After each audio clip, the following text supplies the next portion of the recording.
अगर 1 लाख वोट हमको दे दो तो कलकत्ता कंपनी को छट्टी का दूध हम याद दिला सकते हैं, कलकत्ता भेज सकते हैं। ये दम है हमारे अंदर।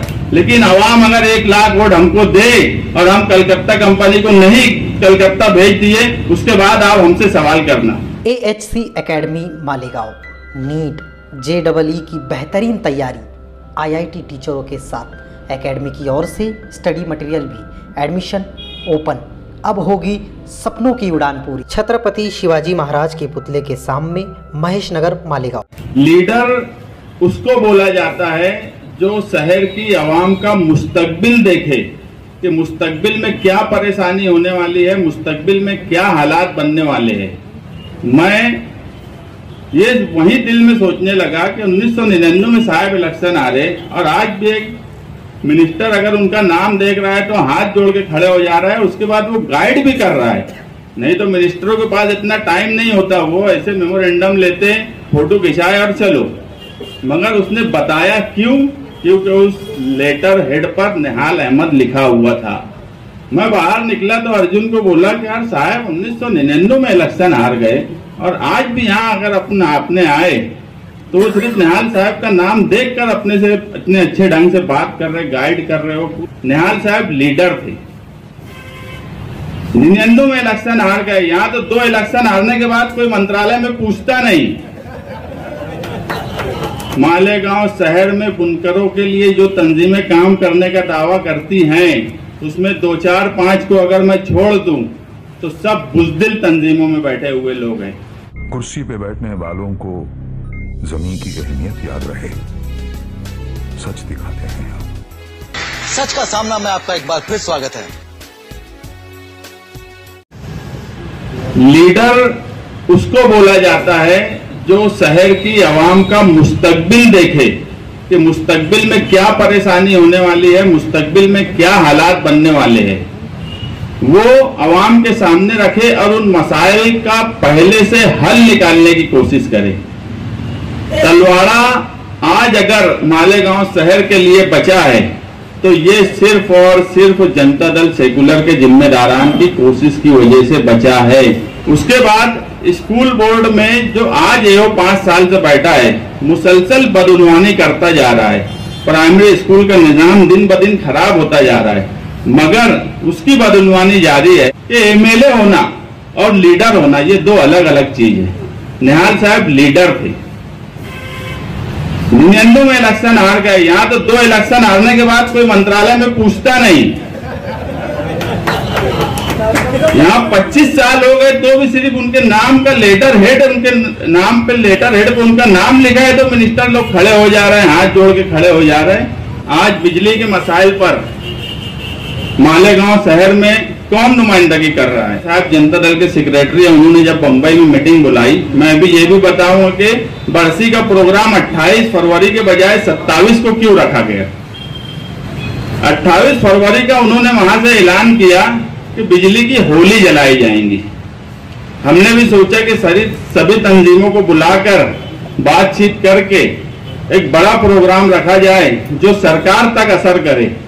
और प्रताप भोगाड़े साहब ने भी मुझे कहा था कि महाराष्ट्र में अगर बड़ा एहतजाज कहीं हो सकता है तो एक मालेगांव हो सकता है, भिवंडी हो सकता है। तो उसके लिए हमने कोशिश की, मगर डर, मालेगांव शहर में बुनकरों के लिए जो तंजीमें काम करने का दावा करती हैं, उसमें 2, 4, 5 को अगर मैं छोड़ दूं तो सब बुज़दिल तंजीमों में बैठे हुए लोग हैं। हमने कल के उनके धरने की हिमायत इसलिए की कि इत्तेहाद दिखे। बेबाकी हमने हमारे लीडर से सीखी है, बेबाकी से बात करना हमने उनसे सीखा है। और तुम जो आंदोलन करने जा रहे हो वो कमजोर कैसे हो? करने वाले पहले ये सोच रहे हैं कितना छोटा किया जाए, कितना कमजोर किया जाए। इस पे भी निहाल साहब का एक वाकया मैं सुनाऊंगा कि 2014 में पावर लूम सनत के ताल्लुक से जो तहरीक चली, नेशनल हाईवे बंद करने की बात आई, उस वक्त भी लोग आगे पीछे होने लगे थे। कल नेशनल हाईवे बंद करना था, रात का इसी वक्त जनता दल ऑफिस कुदवाई रोड पर निहाल साहब ने मीटिंग बुलाई। वहां उस वक्त के एडिशनल एसपी सुनील कलासने साहब थे, नए नए आए हुए थे। उन्होंने फोन पर बोला कि साहब आप नेशनल हाईवे मत बंद करिए, आप जूना आगरा रोड पर धरना दे दीजिए। तो निहाल साहब बोले कि मेरा ऐलान हो चुका है और मैं वहीं करूंगा। तो उन्होंने उधर से कहा कि हमारी मालूमात में 25,000 लोग आएंगे। तो साहब बोले कि धरना और एहतजाज पुरअमन होगा, वो हमारी जिम्मेदारी। और मैं तो ऐसा मानता था कि 50,000 लोग आना चाहिए थे। अच्छा हुआ तुमने बता दिए एक रात पहले कि 25,000 आने वाले। अब तो मुझे ये फिक्र है कि मैं सुबह तक 50,000 कैसे करूं। ये होती है लीडरशिप। और यहाँ तहरीक चलाने वाले, तहरीक कैसे कमजोर हो, तहरीक कैसे छोटी से छोटी चले। ऐलान हो रहा है बिजली के पावर बिजली के बिल जलाने का, बात दो घंटे धरने की। तहरीक ऐसी होना चाहिए थी। इसी वजह से हमने 27 का ऐलान किया कि एक बड़ी तहरीक होंगी, मगर जानबूझ के ना तहरीक चलाने दी गई, ना जानबूझ के तहरीक ऐसी चलाई गई कि जिसमें कोई दम हो, जिससे सरकार तक तुम्हारी बात पहुंचे। कानूनी तौर पे हमको जो करना था, आज भी सियासी तौर पर हम ही एक पार्टी थे जो ऑब्जेक्शन दाखिल किए, ऑब्जेक्शन पर हेयरिंग हुई।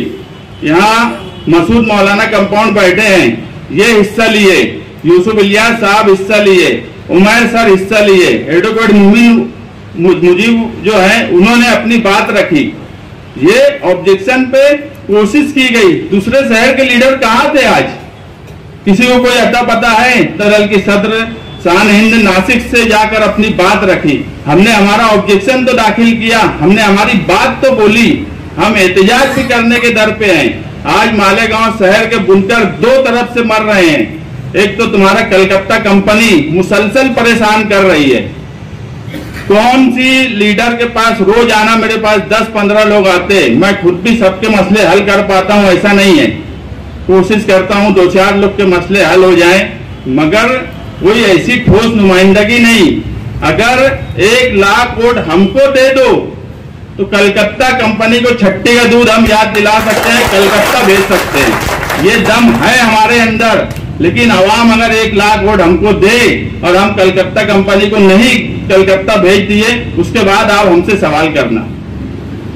आज फॉल्टी बिल का मामला हो, 2-2 साल से लोगों ने अपना लाखों रुपया इन्वेस्ट करके कारखाना लगा के रखा है, उनको कंज्यूमर को मीटर नहीं दे रहे हैं। इंफ्रास्ट्रक्चर कुछ भी ऐसा नहीं कंपनी ने 5 साल में की जिस पर कोई बात की जा सके। बेधड़क पुलिस को लेके आते हैं, मीटर जमा करके लेके जाते। मैं पुलिस से भी एक बात कहना चाहता हूं कि पुलिस क्यों कलकत्ता कंपनी का साथ देती है? उन्होंने उनकी शराब पर कौन सा काम किया? अगर पुलिस उनका साथ देती है तो पुलिस को फिर आप हमारे साथ भी बैठना पड़ेगा, उनके खिलाफ उनका क्या क्या मसला है। नहीं तो पुलिस अपना काम करे, हमको हमारा काम करने दे, कलकत्ता कंपनी को उनका काम करने दे। पुलिस का काम ये नहीं है कि उनके साथ जाकर लोगों को परेशान और हैरान करे। ये इस शहर में हो रहा है। लोगों ने खुद से मीटर जमा किया, 1-1 साल पहले मीटर जमा किया। आज बाजार अच्छा है, आने वाले वक्त में रमजान ईद है। 1 साल पहले का जो मीटर जमा था, खुद से जमा किया गया मीटर, उस पर फाइन लगाकर, पेनल्टी लगाकर आज जो नया मीटर लगा है उसका कोई मसला नहीं है, मगर पुराने मीटर के बदले वो मीटर निकाल के ले जा रहे हैं। तुम्हारा अगर 15 HP का कारखाना है, कुछ सेकंड के लिए भी अगर ओवरलोड होता है तो तुम्हारा एवरेज पेनल्टी मार देते हैं। मुसलसल सनतकार परेशान है। नुमाइंदगी कौन कर रहा है? सनतकार बुनकर के नाम पर लीडरी करने वाले। मुझे बताओ कौन से सनतकार का कलकत्ता कंपनी में इतने मसाइल हैं तो कौन से मसले का हल लेकर उनका मसला हल किए? रोजाना जनता दल ऑफिस पे 10 से 15 लोग एवरेज आते हैं जो अपने आप मसला बताते हैं। हम कोशिश करते हैं जितना हल करने की, मगर हम आज ये ऐलान भी करते हैं कि 10 मार्च तक जिन जिन लोगों ने अपना लाखों रुपया लगा के कारखाने का वहां पर अर्जी दे रखी है मीटर के लिए, जिनका सर्वे भी हो चुका है, वो 10 मार्च तक रात में 8 बजे से 11 बजे तक शान हिंद राब्ता ऑफिस आगरा रोड पर आकर अपनी शिकायत लिखाएं। 10 मार्च के बाद कलकत्ता कंपनी से हम निपटेंगे, और कैसे निपटेंगे ये भी शहर देखेगा। और पुलिस को भी मैं बोला हूं कि वो भी अपना काम करे। इंफ्रास्ट्रक्चर एक दुकान लेकर बैठे हैं। दुकानदार कोई भी हो, पहले अपनी दुकान सही करता है, उसके बाद ग्राहक से या कंज्यूमर को बोलेगा कि तुम ऐसा करो, तुम वैसा करो। वो अपनी दुकान सही कर ही नहीं रहे हैं, ना केबल के ताल्लुक से, ना इंफ्रास्ट्रक्चर के ताल्लुक से, मगर कंज्यूमर को बराबर कई तरह से परेशान कर रहे हैं और लोगों को मीटर तक नहीं देते, लॉस बताते, जबकि ये प्रॉफिट कमाने के लिए आए हैं और प्रॉफिट कमा रहे हैं।